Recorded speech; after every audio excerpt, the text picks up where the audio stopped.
swimming building. Xin chào các bạn, hãy cùng Tào Dư khám phá công việc xây dựng bể bơi cùng các bạn máy công trình xây dựng nhé. Công việc được thực hiện bởi những ai nhỉ? Xe phun trộn bê tông, Concrete mixer pump. máy xúc,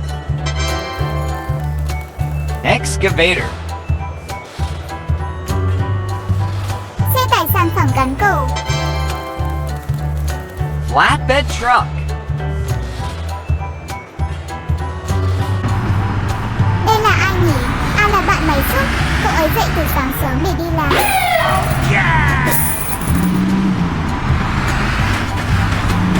Nhiệm vụ của cậu ấy là đào đất để làm một chiếc bể bơi. Oh yeah!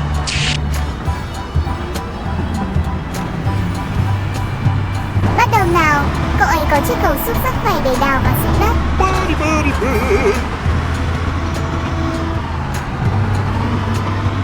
Đất được múc lên và đổ sang bên cạnh. Trời đã nắng lên rồi, các bạn hãy cổ vũ để cậu ấy làm việc nhanh hơn nhé.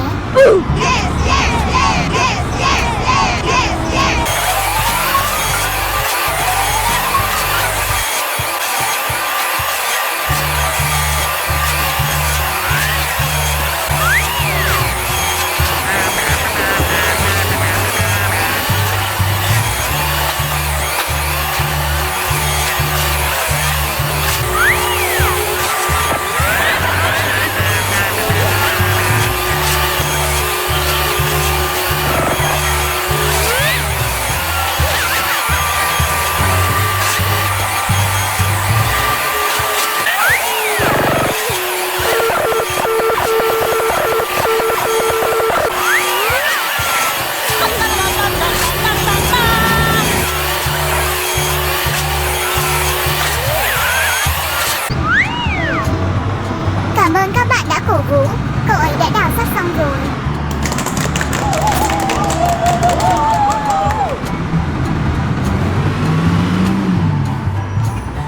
Đào xong rồi, bây giờ sẽ cần vật liệu để xây dựng, ai sẽ đi chở nhỉ? Đó là xe tải sản phẩm gắn cầu. Và xe nâng sẽ giúp cậu ấy nâng hàng.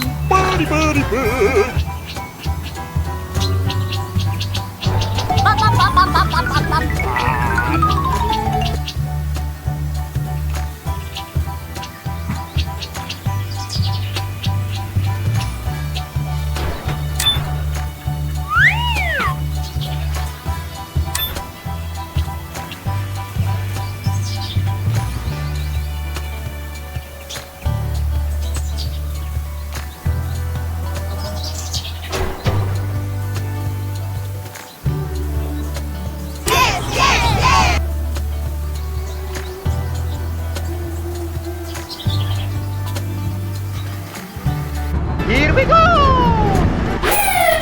Cậu ấy đã chở vật liệu xây dựng về rồi.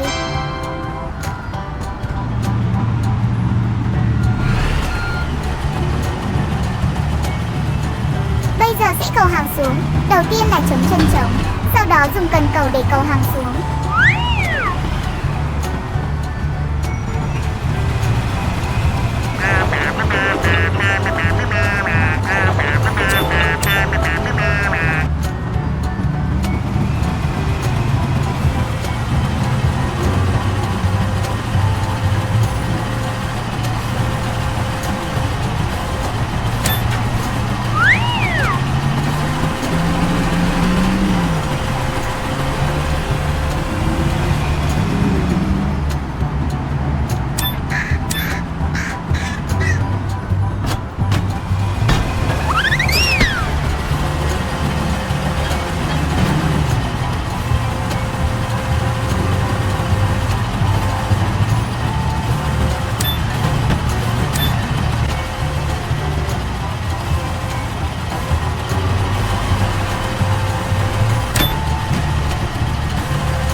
dùng để làm bể bơi.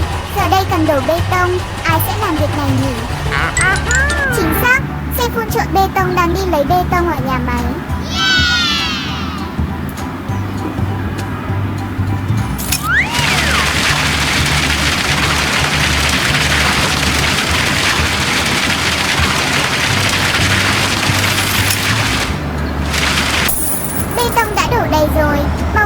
công trường thôi. Trong quá trình vận chuyển, thùng trộn phải quay liên tục để bê tông không bị đông cứng.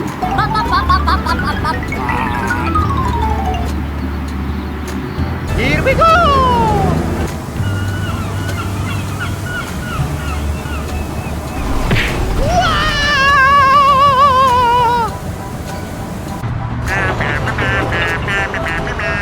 Đã về tới công trường, cậu ấy sẽ dựng chân trống và kích hoạt vòi phun bê tông.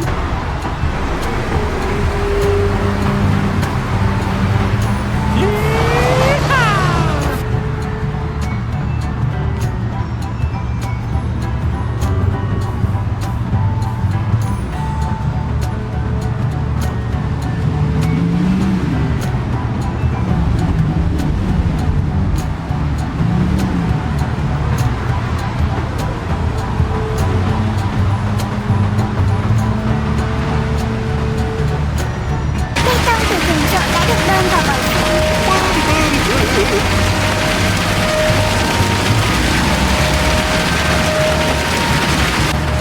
Bắt đầu phun bê tông nào.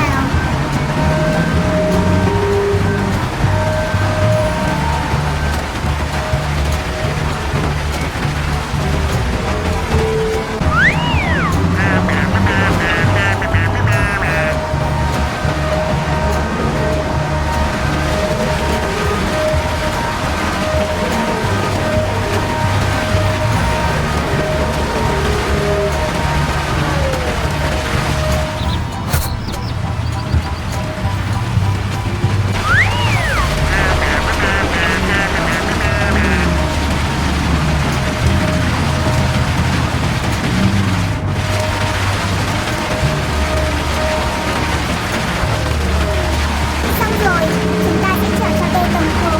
Sau đó chúng công nhân sẽ bơm nước vào bể bơi nhé. Yeah, bể bơi đã hoàn thành rồi. Giờ đây mọi người có thể thoải mái bơi lội.